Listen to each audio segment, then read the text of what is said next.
Ante todo, sean bienvenidos a esta siguiente exposición. Nosotros somos el grupo número 4 y estaremos hablando acerca de lo que son los trastornos de identidad de género. Mi nombre es Luis Valero y voy a estar tocando temas importantes para la comprensión de este tema. Para comenzar, tenemos los antecedentes en psicología y psiquiatría. Desde la psiquiatría se concebía que la transexualidad o los trastornos de identidad de género eran un apartado de un trastorno mental, el cual hacía que la persona se viera de un sexo distinto al cual realmente es, a lo cual se buscó dar una cierta solución mediante la medicación, lo cual nunca fue realmente muy productivo en realidad. Con el avance de la ciencia y con el avance de la psicología, se ha visto entonces que ahora es un apartado como una preferencia sexual. Por ejemplo, la psicología en la transexualidad, tenemos que el apoyo de disciplinas como la sexología, psicología y la antropología está posibilitando que la información sobre la transexualidad esté al alcance de padres y madres. El apoyo familiar, psicológico y educativo van haciendo posible que niñas, niños y transexuales puedan desarrollar libremente sin expresión de su identidad, conllevando ello al bienestar de su salud mental.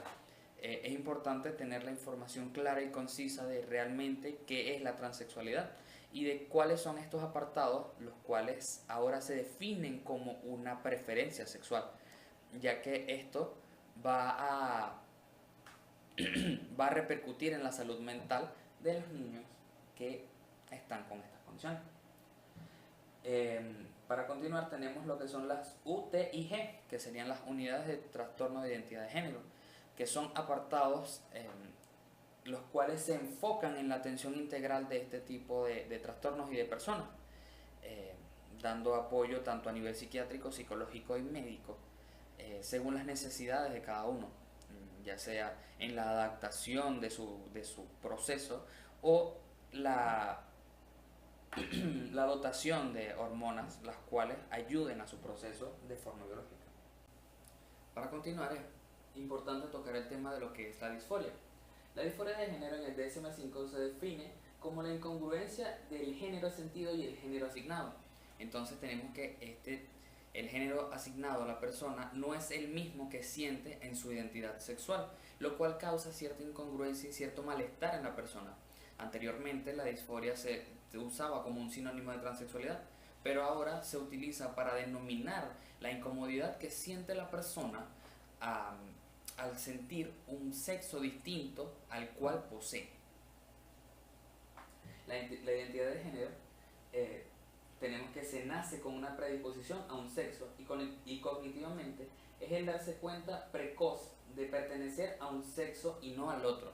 Es la identidad con la cual se va a fomentar o se va a identificar la persona, el individuo desde niño, teniendo así, lo cual va a fomentarse hasta su vida adulta, inclusive en sus relaciones sexuales. También tenemos lo que es el rol de género, que son un conjunto de actitudes o de conductas típicas de uno o del otro sexo. Se manifiesta en las niñas como preferencias de tipo de juguete, estilos de juego, intereses y elección de pares. Inclusive en la forma en la que se relaciona el niño, cómo juega, cómo va eligiendo su propio rol y con cuál rol de género va identificándose desde pequeño. Tenemos las cuales son las posibilidades diagnósticas del CIE-10, las cuales serían el transexualismo, el transvestismo no fetichista, trastorno de la identidad sexual en la infancia, otros trastornos de la identidad sexual, trastorno de identidad sexual sin especificación y trastornos de inclinación sexual, todos en el apartado de la vida sexual del individuo, de cuáles son sus preferencias y de cuáles son las inclinaciones las cuales se toman como desviadas en este apartado del manual. Aparte tenemos las posibilidades diagnósticas del DSM-4. Tenemos los trastornos de identidad sexual tanto en niños como en adultos, trastornos sexuales y parafilias, todos tocando el área de la sexualidad, aunque desde distintos ámbitos. Por ejemplo, las parafilias serían el tipo de fijaciones sexuales las cuales requieren el individuo para la excitación y no es considerado como un trastorno sexual como tal, sino como un apartado. Los trastornos de la identidad sexual tenemos que hacen referencia a un sentir persistente malestar acerca de la condición sexual junto al deseo de ser del otro sexo. Es cuando vemos esta disforia, cuando vemos esta incongruencia y cuáles son estos malestares que causa al individuo.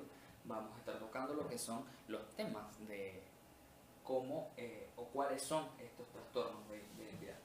Está la disforia de género, el cual es un diagnóstico psiquiátrico asignado a las personas que sienten una disforia debido a la disconcordancia entre su sexo y su identidad de sexo. Acá este apartado se usa para la inconformidad que siente la persona y la sintomatología que presenta a nivel de la disforia. Dentro de los apartados de los trastornos de identidad de género tenemos, por ejemplo, al transgénero, el cual es una persona cuya identidad no se conforma sin ambigüedades a las normas convencionales de género masculino o femenino. Lo que quiere decir que este tipo de personas puede estar inclusive en medio de estas dos identidades sexuales. El transvestismo es un comportamiento e identidad transgénero en la que la persona de un determinado género biológico expresa a través de la vestimenta, o sea que va a vestirse de un género o de una identidad de género la cual no es la asignada biológicamente y de esta manera va a comportarse socialmente. La persona transexual es una situación que define cuando la identidad de género del individuo no coincide con la identidad sexual que se le atribuyó al nacer. Entonces esta persona siente esta afinidad con su otro género, con su otro sexo. Y por último tenemos que la pansexualidad es una orientación sexual caracterizada por la atracción sentimental, estética, romántica o sexual independientemente del género. Este tipo de personas puede sentirse sexualmente atraída por cualquier tipo de personas, ya sea su género, su raza, indiferentemente, inclusive el sexo no se define con uno solo, sino con la atracción que siente con la persona como tal. Hola, buenas tardes, mi nombre es María Valentina Caldera y yo les voy a hablar un poco de lo que es el concepto del trastorno de identidad de género. Empezando con que en el año 1957 Money dijo que existe un periodo sensible en el niño, que es de los 18 a los 36 meses, que es cuando se debería consolidar la identidad de género. Luego, en 1974, se elimina el concepto de homosexualidad como un trastorno. Luego, en 1988, el DSM-3 incorpora el término trastorno de la identidad sexual en la infancia. Por consiguiente, en 1980 hasta el 2001, se postula que la conducta genérica cruzada podría... Es importante aclarar que en los trastornos de identidad de género, los niños, desde el principio, desde la infancia, sienten una inclinación o una preferencia hacia los roles del otro sexo, ya sea en juegos, en preferencias, en formas de vestir. Entonces, hablando un poco de lo que es la epidemiología, se dice que no existe una prevalencia de trastornos de identidad en niños. O sea que no es algo constante, que no prevalece en los niños.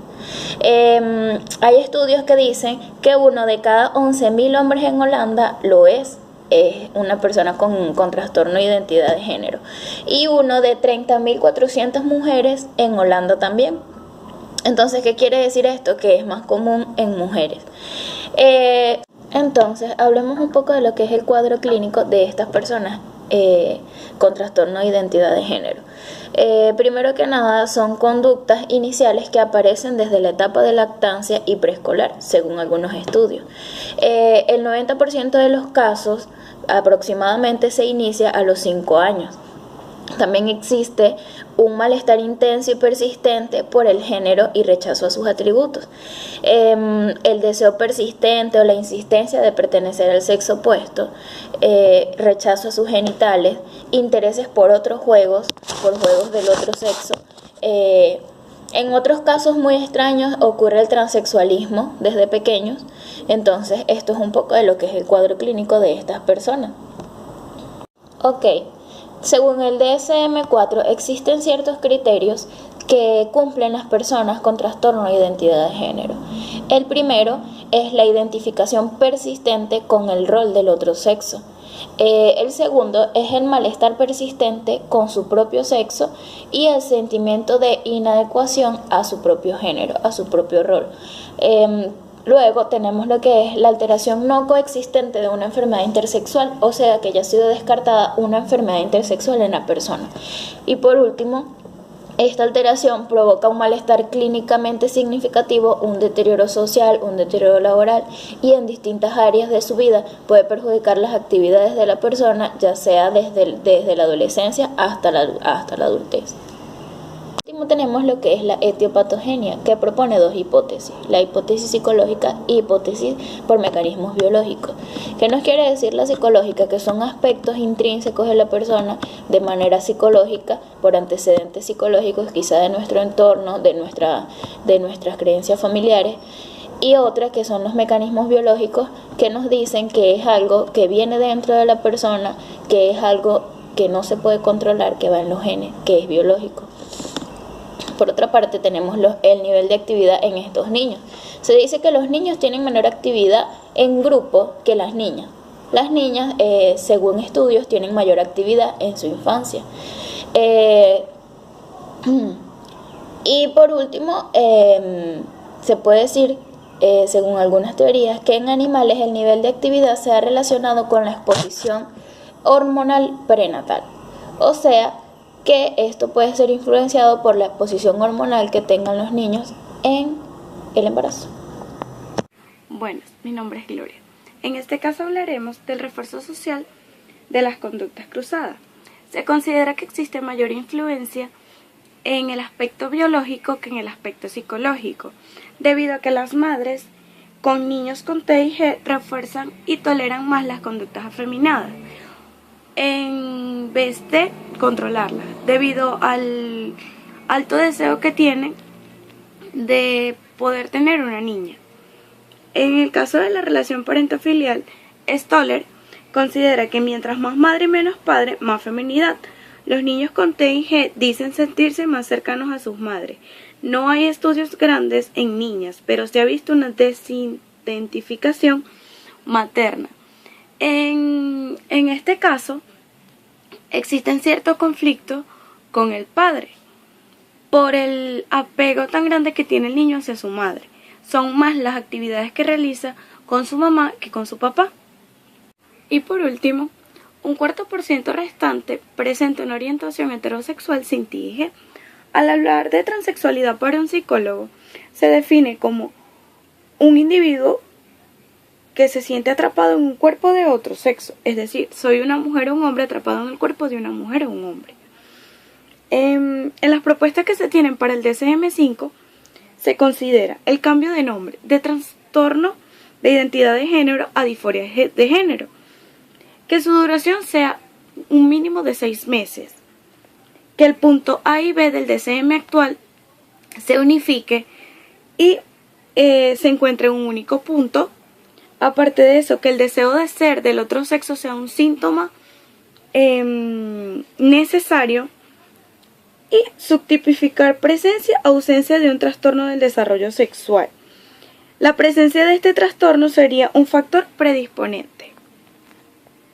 Cuando hablamos de identidad, decimos que es la conciencia que una persona tiene respecto de sí mismo y que la convierte en el entorno en alguien más.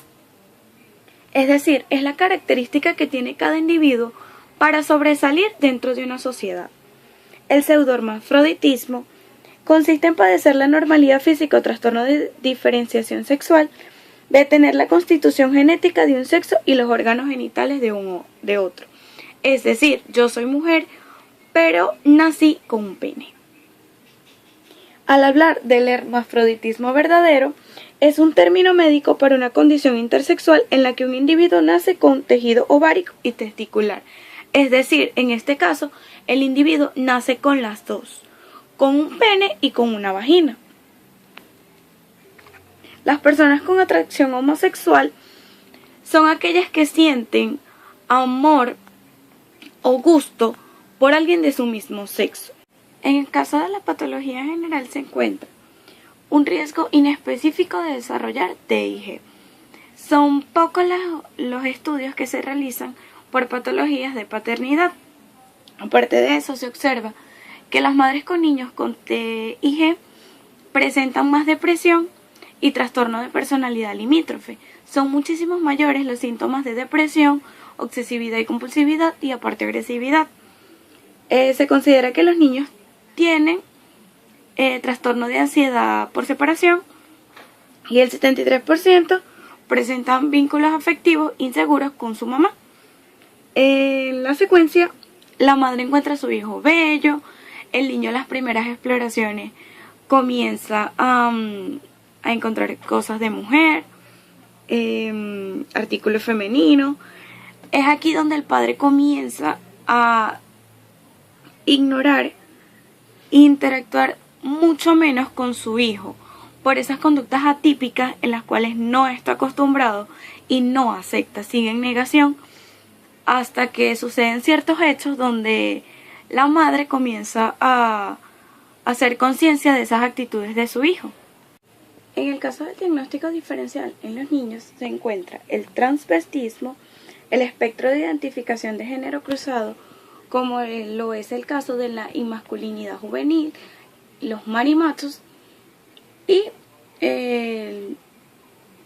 los estados intersexuales. Y por último se encuentra la esquizofrenia. Los problemas que pueden persistir en la adolescencia son los siguientes: riesgo a solicitar cambio de sexo hormonal o quirúrgico, orientación de conductas homosexuales que ocasionan en el individuo malestar, transvestismo fetichista y aparte de eso transexualismo.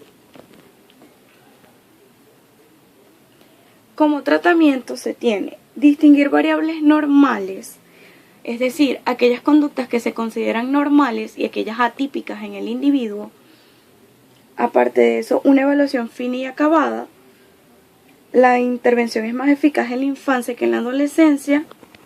Cuando hablamos de transexual, lo definimos como la convicción y sentimiento de la pertenencia al sexo opuesto al biológico. Es decir, el individuo no se encuentra a gusto con el cuerpo que tiene o le tocó, por lo que decide realizar modificaciones para convertirse en el sexo opuesto y así sentirse a gusto consigo mismo, buscando aceptación tanto de sí mismo como del entorno. Y por último está la teoría de la neutralidad de género, donde John Money considera que todos los niños serían psicosexualmente neutros al momento de nacer y que después de los primeros años es donde se le asigna un género, para que así el infante pueda definir como tal cuál es su género con el que se identifica y con el que se siente realmente a gusto. Muchas gracias.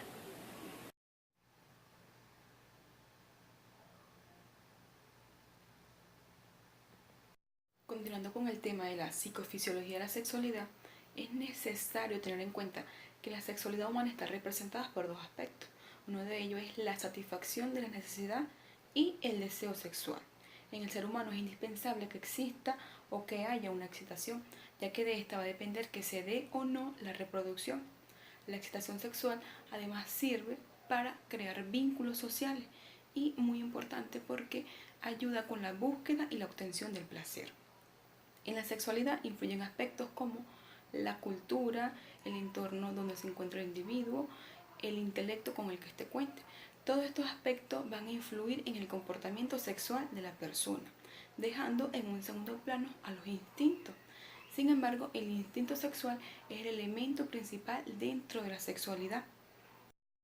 Por otra parte, el aspecto psicológico es de gran relevancia dentro de la sexualidad, ya que esta evidencia el hecho de que una persona se sienta bien actuando, ya sea como hombre o como mujer.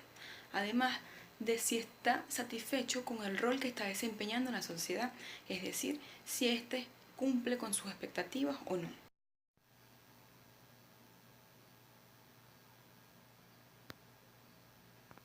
Dentro de la sexualidad hay términos que ameritan ser tomados en cuenta.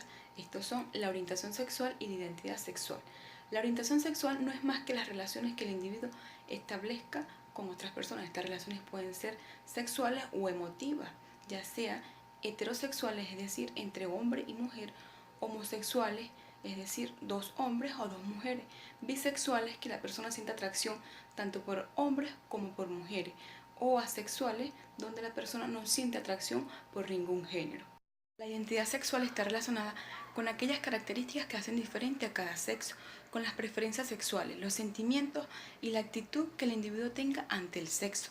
Además de esto, en la identidad sexual intervienen aspectos como el psicológico, el social y el biológico. En el caso del biológico, porque cada sexo está determinado por cromosomas, en el caso de las mujeres el XX y los hombres el XY.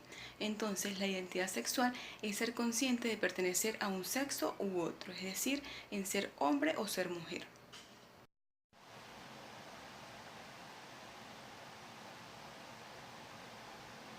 A nivel social, hay ciertos comportamientos sociales que son aceptados. No obstante, para algunas culturas, el tema de la homosexualidad o la masturbación aún sigue siendo considerado un tabú. Estos temas han estado presentes en la sociedad desde hace siglos, pero permanecen ocultos, cosa que no pasa en la actualidad porque el derecho a una vida sexual libre prela ante estos tabús. Las normas sociales, la cultura, la religión ciertamente influyen en la actividad sexual. Por ejemplo, hay religiones donde el acto sexual solo debe ser realizado entre un hombre y una mujer. Incurrir en esto puede generar una serie de conflictos e incluso llevar a la persona a la muerte.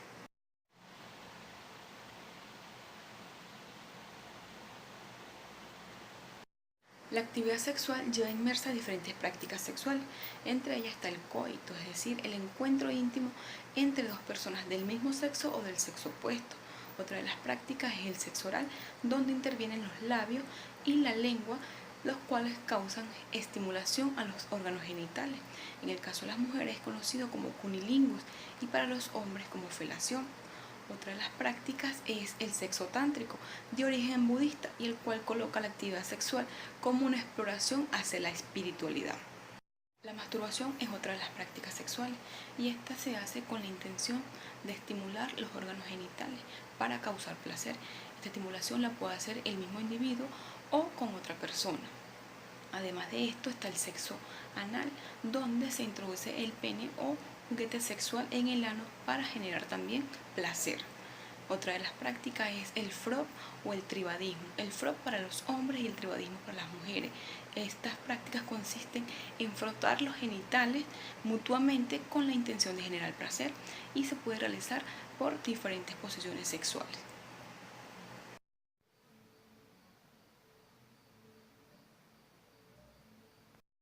Las enfermedades de transmisión sexual son el resultado del contacto íntimo entre dos o más personas. Estas enfermedades pueden ser adquiridas por besos, el coito o contacto con la zona afectada.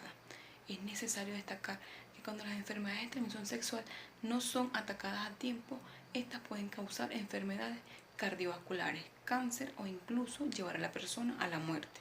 Dentro de las enfermedades de transmisión sexual está el VIH, el SIDA, el virus de papiloma humano o VPH, la candidiasis, el hepatitis, algunos herpes genitales, entre otros. La reproducción es otro tema vinculado a la sexualidad y esta se da por la unión entre un espermatozoide y un óvulo. Para que la reproducción se dé es necesario contar con dos sexos opuestos, es decir, un macho y una hembra. Este proceso biológico es el responsable de la permanencia de cualquier especie en la Tierra. El control natal, a su vez, está relacionado con aquella planificación familiar que se hace y los métodos anticonceptivos que se deciden usar para controlar el número de hijos. Estos métodos van desde pastillas anticonceptivas, dispositivos intrauterinos, inyecciones, vasectomías o preservativos, entre otros. Todos estos temas son abarcados en un área conocida como la sexología. La sexología se encarga de estudiar el comportamiento sexual y las diferentes manifestaciones que se tengan de este, desde el punto de vista psicológico y fisiológico. Soy Alejandra Heredia, cursante del trimestre número 14 de la carrera Psicología, actualmente viendo la materia Estudio Seminarial Electivo con el docente Germán Gratero. Ahora vamos con los estudios destacados. Dentro de los estudios destacados podemos encontrar al neurólogo Sigmund Freud, quien fue el primero en postular la teoría sobre el desarrollo sexual en el niño. Esta teoría la dividió en diferentes etapas, las cuales se encontraban divididas por fases del yo. Dentro de las fases podemos encontrar la fase oral. Esta fase se centra en el placer que siente el niño en su boca y sus labios. Con esto me refiero a el placer que siente el niño al succionar el pecho de su madre, algún biberón o algún chupón que tenga en algún momento. En esta fase aún no se encuentran los genitales incluidos. Con esto me refiero a que aún no centra su placer en los mismos. Luego de esta fase podemos encontrar lo que es la fase anal. En esta fase el infante centra su placer en el ano. Con esto me refiero a el placer que siente el niño al expulsar las heces, que sería la fase expulsiva, y la fase retentiva, que es cuando el niño retiene las heces en su ano. Por otra parte tenemos lo que es la tercera fase, que es la fase fálica, en donde el niño comienza a descubrir lo que es el área del falo y el área del clítoris en cuanto a la niña. Luego tenemos lo que es la cuarta fase, que sería la fase latente, en donde el niño como que deja en reposo lo que es el área de las genitales y se centra más que todo en el área académica, que es la que está en proceso. Y por último encontramos lo que es la quinta fase, que es la fase genital.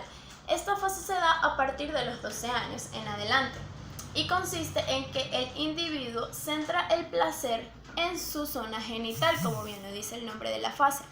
Con esto me refiero a que centra todo su placer en lo que es la parte del coito, en lo que es la parte del placer de las caricias, los besos, entre otros. Ahora bien, continuando con los estudios destacados, podemos encontrar lo que es el informe 15. Este informe se realizó a partir de los años 30. Este tipo de informe buscaba investigar cuáles eran las reacciones o las respuestas de los individuos al momento de realizarles interrogatorios directos sobre temas de la sexualidad. Cabe acotar que este tipo de investigación se realizó desde 1938 hasta 1952 y durante esa época lo que era la parte sexual era un boom, por lo que se le realizaron a distintas personas y cada uno tuvo una respuesta diferente, pero el resultado arrojó que el 10% de las mujeres y el 27% de los hombres estaban de acuerdo con la homosexualidad y habían tenido de cierta manera contacto directo con la misma. Y un 37% de los hombres estaba totalmente de acuerdo con la homosexualidad. Cabe acotar que este informe solamente sirvió para la parte sociológica, debido a que aunque la sociología es rama de la psicología y la sexología, los datos que arrojaron no fueron basados o enfocados en las mismas, sino que solamente se enfocó en la sociología. Este mismo estudio sirvió posteriormente para los estudios destacados de Master y Johnson. El estudio de Master y Johnson se enfocó más que todo en evaluar la respuesta sexual de los individuos al momento de tener relaciones. Ellos realizaron un estudio en una universidad en donde colocaron a hombres y mujeres con la finalidad de observar cuáles eran las respuestas durante el acto sexual y después del acto sexual. Ellos buscaban investigar esto con la finalidad de conseguir cuáles eran los parámetros que tenían estas personas o que las personas comentaban que tenían luego de haber realizado el mismo. Este estudio se realizó a los finales de la década de los 70 y duró alrededor de 10 años. Como comenté anteriormente, provino del informe de Kinsey, es decir, ellos sustrajeron mucha información de dicho informe para poder realizar este. Dentro de las respuestas que obtuvieron luego de haber realizado las diversas observaciones y la investigación científica, obtuvieron como resultados que la respuesta sexual femenina se da de la siguiente manera. Primero está el nivel de excitación, luego de este nivel viene el nivel de la meseta, luego sigue el orgasmo y las posibilidades de un orgasmo múltiple, para concluir con la resolución. Todo esto se da durante un periodo determinado de tiempo y este es el nivel de excitación que tiene la respuesta sexual femenina. Por otra parte, concluyeron que la respuesta sexual masculina es la siguiente. Está lo que es la excitación y va aumentando hacia la meseta el orgasmo para concluir en la resolución. Y por último está el periodo retractario absoluto. De igual manera, la respuesta sexual masculina ocurre en cierto periodo determinado de tiempo y en cierto nivel de excitación. Buenas tardes, mi nombre es Diana Peña, curso la materia Estudio Mineral electivo con el profesor Germán Graterol y yo hoy les voy a hablar sobre lo que es la sexualidad en las diferentes etapas del ser humano. Pero antes de empezar con el tema de la sexualidad, vamos a empezar con 3 conceptos que son claves para este tema, que es la sexualidad, género humano y etiología. La sexualidad es el conjunto de las condiciones anatómicas, fisiológicas y psicológicas que caracterizan a cada sexo. La sexualidad es resultado de la interacción de los factores biológicos, psicológicos, socioeconómicos, culturales, éticos y religiosos.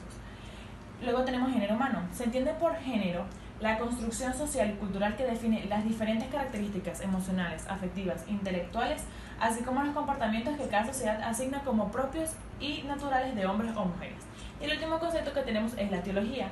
Es la rama de la ciencia que se encarga del estudio y análisis de la causa o el génesis de las cosas, fenómenos o situaciones. Ahora tenemos la sexualidad en el niño preescolar, que es de 0 a 5 años. Dentro de esta fase se encuentra lo que es la autoestimulación, el autoconocimiento y la autoexploración. Todas estas 3 fases son normales y necesarias en esta fase del niño. La autoexploración viene cuando el niño comienza a explorar cada parte de su cuerpo, así como al niño le llama la curiosidad, lo que pueden ser sus pies o el ombligo, fácilmente le puede llamar la curiosidad lo que son sus genitales. Y al verlos, puede que los empiece a manipular, estos les pueden dar placer y entonces va a generar esta conducta repetitivamente.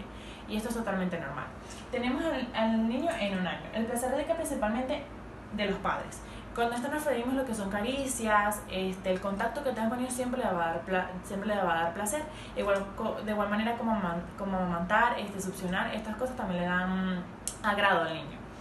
Los niños pueden presentar erecciones y las niñas hinchazón genital. Luego, cuando tienen 2 años, aumenta la estimulación de sus genitales. Los niños empiezan a ver cómo se identifican, si como niños o como niñas. Pueden llegar a tener orgasmos, pues se balancean sobre sus órganos sexuales. Luego tenemos a los niños en los 3 años. Aquí se reconocen definitivamente como niño o como niña. En esta fase los niños comienzan a ser más afectivos con sus compañeros, ya que pueden empezar a abrazar, acariciar, besar e incluso muestran curiosidad por los genitales de su compañero. Aprenden el nombre y las utilidades de las partes de su cuerpo. Los niños menores a 4 años se van a ver muy curiosos en cuanto a lo que es el cuerpo humano de las demás personas. Puede llamar la atención ver a adultos desnudos, conocer las genitales de sus otros compañeros, tocar pechos, y esto va a ser totalmente normal. Ellos pueden estar desnudos y tocándose sus genitales en público sin ningún problema, porque en ese entonces ellos no han reconocido que eso es una intimidad del cuerpo humano. Luego tenemos la sexualidad escolar temprana de 5 a 9 años. Aprenden más acerca de las relaciones interpersonales y pueden interesarse en lo que pasa sexualmente entre los adultos. A esto se refiere que los niños van a hacerse preguntas de cómo es la gestación de los bebés, cómo vienen al mundo, y hasta ellos mismos pueden tener su concepto de cómo funciona su cuerpo y de cómo vienen los bebés. Entre los 5 y 7 años es la edad en que se expresan todas las formas de relación amorosa, el deseo de besar, la seducción, celos. Aquí es cuando los niños empiezan a identificar que son niño o niña y con quién deberían interactuar y con quién no. Luego son capaces de entender que el sexo es algo común que ocurre entre 2 personas que se aman. Y aquí cuando ellos empiezan a mostrar interés por cómo papá y mamá se conocieron, cómo papá y mamá se enamoraron. Luego tenemos la sexualidad en la adolescencia. Los 9, 10 y 11 años suponen en los niños y niñas el inicio de la aparición de características sexuales secundarias. Estas características sexuales secundarias comienzan generalmente en las niñas. ¿Cómo comienzan? Cuando empiezan a desarrollar las glándulas mamarias con un abultamiento muy ligero, lo que se llama el botón mamario. Además de eso, también se ve como la grasa empieza a acumularse entre los glúteos y los muslos. Sus caderas se ensanchan y también el cuerpo se va preparando para la menstruación. En los niños también se produce un cambio significativo, que entre ellos entra lo que es una musculatura más desarrollada, ensanche de tórax y hombros, mayor cantidad de vello corporal, salida del vello facial, voz más grave y depósito de grasa en torno al abdomen. Los cambios corporales que ocurren en el niño se van desde los 9 hasta los 11 años, y esto puede generar mucha confusión e inseguridad en los niños porque en estas edades ellos no tienen definido lo que es el concepto de sexualidad y sus instintos sexuales no van a llegar sino hasta la juventud. Entonces cuando empiezan estos cambios siempre se generan de inseguridades. También pasa con las niñas. que sean de complejos, dudas, y ambos sexos siempre buscan las comparaciones en los cuerpos de sus compañeros o de sus semejantes. Luego está sexualidad en la juventud. Aquí sus órganos sexuales están listos para la reproducción y el deseo sexual se incrementa. Se empieza a buscar el contacto vital con el otro sexo y pueden llegar a tener las primeras relaciones sexuales. El adolescente en esta fase desarrolla una sensación de invulnerabilidad y fortaleza, lo que esto le induce al joven una actitud narcisa. Entonces el adolescente ahora no solo va a responder a los impulsos sexuales, sino a sus impulsos de narcisismo, es decir, que se va a poner a prueba la propia capacidad de poder atraer a otros. Las relaciones sociales fuera del entorno familiar, especialmente con amigos, empiezan a tener preponderancia, porque aquí el joven va a buscar más afecto en las relaciones de amigos que no sea tanto en lo familiar. Y entonces allí cuando va a haber un choque entre los valores y la educación sexual que se ha tenido de parte de la familia y lo que se va a ir conociendo a través de los amigos. Luego tenemos la sexualidad en la adultez. Aquí se presentan cambios sexuales en ambos géneros, pero estos no determinan ni eliminan la sexualidad en la adultez intermedia. Aquí principalmente los cambios se basan en lo que son los cambios hormonales. En las mujeres ocurre que disminuye los estrógenos y la progesterona, mientras que en el hombre disminuye la testosterona. El primer síntoma que se ve en la mujer adulta es la menopausia, y cuando ocurre la menopausia significa el cierre de la capacidad reproductiva de la mujer, mientras que en el hombre va disminuyendo de manera progresiva. Lo que es la frecuencia sexual y la satisfacción van disminuyendo en esta etapa por varios efectos, no tanto los cambios hormonales, sino también puede ser como lo que es la edad, los aspectos físicos, y a veces no solo el aspecto físico, sino la manera en cómo llevan la relación. Puede que haya caído en una relación rutinaria, puede que se tiene preocupaciones de miedo a no satisfacer a la pareja, y entonces esto es lo que interrumpe el buen desarrollo en la sexualidad en esta etapa. Y por último tenemos la sexualidad en la ancianidad. Existen cambios de procesos de envejecimiento relacionados con los órganos genitales y la sexualidad en el hombre y la mujer. Se produce un aumento de tamaño de la próstata con disminución de su secreción. En los ancianos la capacidad sexual siempre se va a permanecer, pero esto siempre va a estar ligado de acuerdo a la capacidad física y psíquica en la que él se encuentre. Si es un anciano sano, puede que el problema sea que no haya suficiente lubricación. También que hay otros problemas como la eyaculación, disminuye la cantidad de semen, la intensidad de la eyaculación disminuye, la necesidad física de eyacular es menor y se reduce el líquido preeyaculatorio. Muchas gracias. Buenos días, mi nombre es Naudi Peña y en esta oportunidad, para continuar con la temática que se está desarrollando, voy a hablarles un poco de lo que son los factores socioambientales que influyen en el comportamiento sexual. Dentro de estos factores que influyen dentro del individuo, destacan los factores determinados por la influencia familiar. Se dice que la familia es el primer núcleo donde el individuo se desenvuelve, por lo tanto, dentro de ella se inculca una educación sexual y dependiendo de esta, el individuo tendrá un desarrollo sexual en su vida futura. Dentro de esta destacan muchos factores que se subdividen entre principios y valores determinados dentro de dicho núcleo familiar. Por otro lado, encontramos las influencias culturales y religiosas. Estas influencias tienen que ver mucho con la educación que reciba el individuo desde su infancia, ya que a través de su desarrollo, desde la infancia, se van inculcando muchas ideologías que van determinadas de acuerdo al núcleo donde éste se encuentre, es decir, de acuerdo a las creencias y a la cultura que manifieste su entorno o su familia, este crecerá manifestándola en su futuro y desarrollándola dentro de su vida sexual. Lo que quiere decir que pueden existir muchas controversias debido a que puede haber un choque entre las creencias o los instintos sexuales del niño y lo que se le inculcó desde su infancia. Un ejemplo de esto sería de aquellas creencias del oriente, donde las personas, en este caso las mujeres, deben llegar al matrimonio sin tener ningún tipo de actividad sexual. Es lo que se conoce como una mujer virgen. Por otro lado, encontramos lo que son las fases de la respuesta sexual. Durante este proceso ocurren una serie de cambios, entre los cuales destacan los cambios anatómicos, hormonales, musculares y neuronales del individuo. Este tipo de fases se divide en 6 procesos. entre los cuales destaca en primer lugar el deseo. Es la manifestación de actividad sexual o el impulso que tiene el individuo de llevar a cabo la actividad sexual. Este es innato del ser humano y viene dividido de igual manera tanto por el hombre como por la mujer. Seguidamente encontramos lo que es la excitación. Es la manera de realizar un placer que consiste en la sensación de placer a través de estímulos fisiológicos, dentro de los cuales destacan en el hombre la erección del pene y en la mujer donde se percibe una expansión de las paredes vaginales y lubricación del mismo.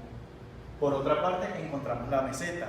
Esta es una parte o un periodo en el cual consiste en la respiración se entrecorta, existe mayor promulgación de factores fisiológicos o reacciones del cuerpo, como el enrojecimiento de los cachetes, una coloración roja en la parte de la cara y del pecho, y si dentro de esta meseta se interrumpe o no se alcanza una mayor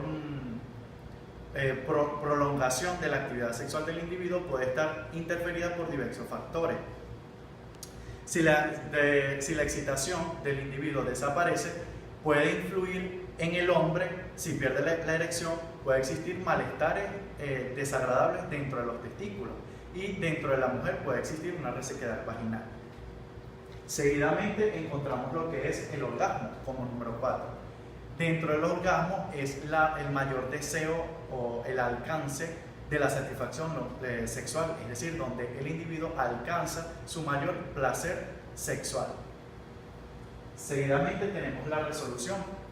Dentro de la resolución, esta es una fase que se caracteriza por donde una vez alcanzado el orgasmo, llega este proceso donde el hombre se encuentra en un periodo de reposo por la fatiga que le genera una vez alcanzado el orgasmo, mientras lo que quiere decir que no puede realizar una actividad sexual seguida o tener una erección o una eyaculación de manera instantánea, mientras que en la mujer es todo lo contrario.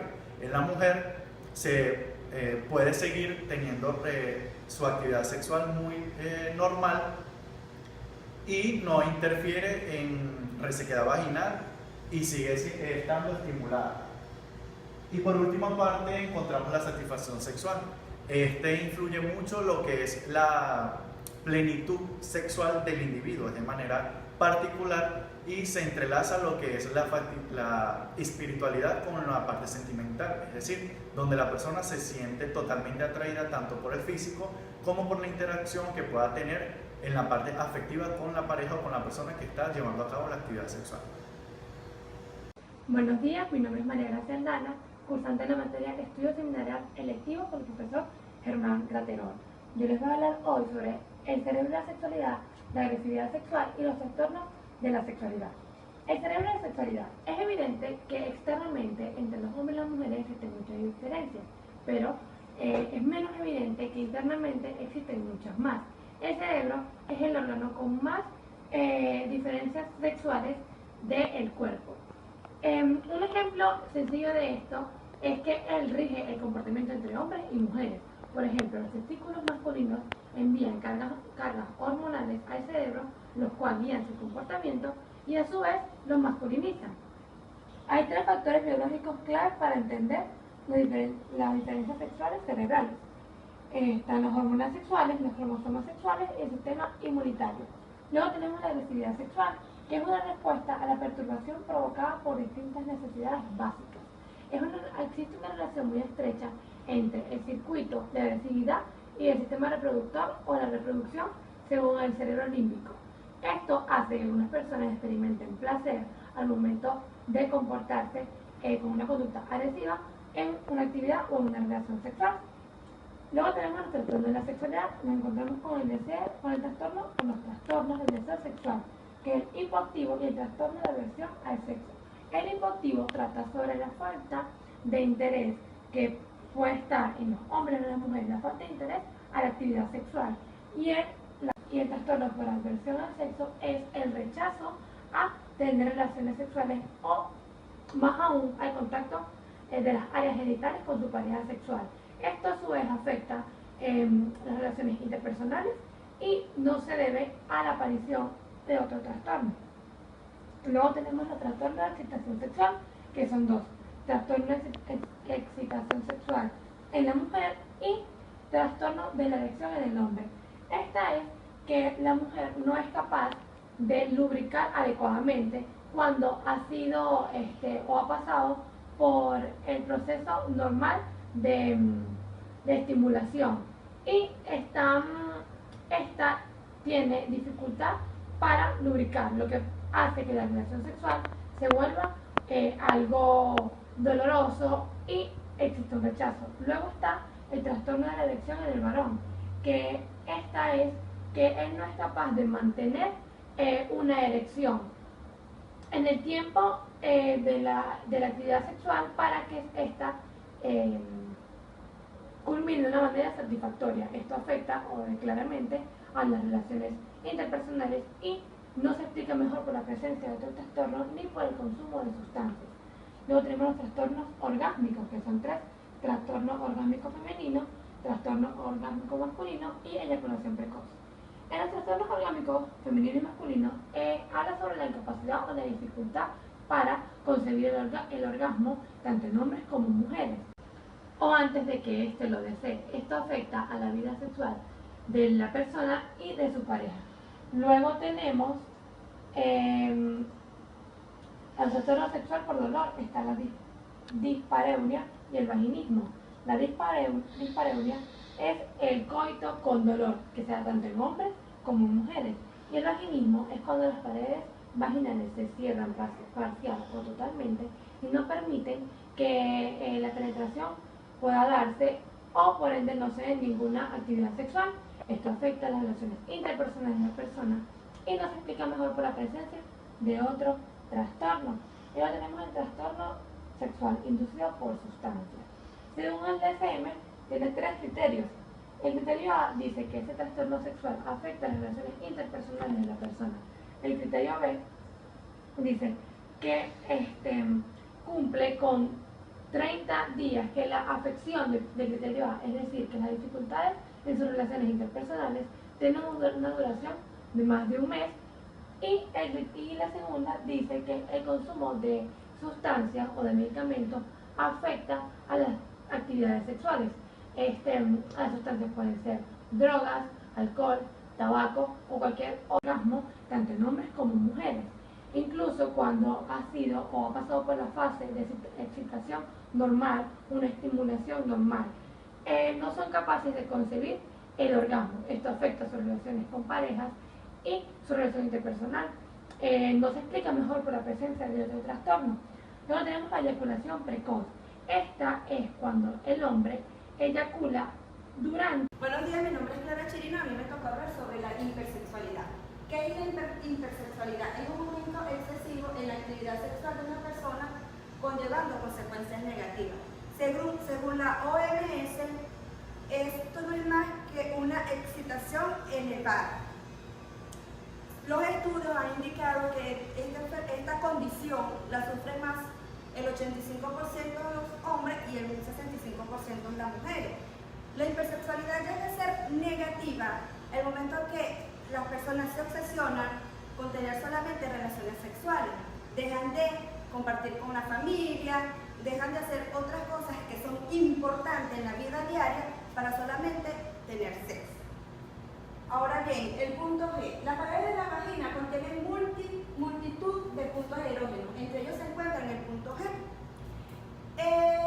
En el año 1949, por ahora, es lo que se dice, es que fue estudiado solamente por el doctor Granferca.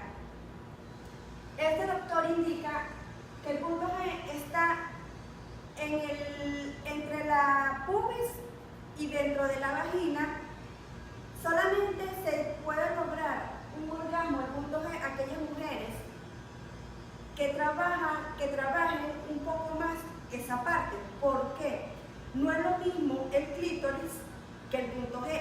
Se dice en esos estudios que ya han realizado hasta la actualidad, que son el orgasmo con el punto G, en el punto G es mucho más placentero que el coito. De hecho, se dice que las mujeres logran botar un fluido parecido al del hombre, el fluido seminal. El punto G es más voluptuoso, no se ve, por eso se dice que las mujeres tienen que trabajarlo un poquito más. Ahora bien, la parafilia es un desvío de índole sexual. Se trata de una conducta íntima donde el placer se obtiene mediante una actividad diferente a la relación sexual en sí misma. La parafilia llega a ser negativa cuando las personas causan daño. Por ejemplo, los pedófilos, que son personas que solamente experimentan el placer con niños y que ahí se le hace un daño físico, emocional y psicológico a los niños. Los más comunes tenemos asfixiofilia, que se caracteriza por estrangular a la pareja en el momento de tener relaciones sexuales. Exhibicionismo es el que la persona experimenta placer al exhibir sus partes íntimas o masturbarse. Sadomasoquismo es aquella persona que le gusta ser sometida o que la someta. El voyeurismo se caracteriza muchas veces por que la persona le gusta ver a otras personas tener relaciones sexuales y le causa como el morbo que es ser descubierto por esas personas. De hecho, se han hablado tanto del sadomasoquismo y el voyeurismo que ya el sadomasoquismo hicieron una saga, una película, y el voyeurismo también ya tienen libro con esta parafilia. Y la más común, consuerofilia, es coserse la piel para poder lograr una excitación sexual. Alveolofilia es sentir placer sexual solamente en una bañera. Dendrofilia, se caracteriza por rozar con árboles. Electrofilia es aquella condición donde la persona tiene satisfacción sexual con pequeños toques eléctricos. Y nasofilia es tener excitación sexual con la nariz, lo que se llama nariz de pecho.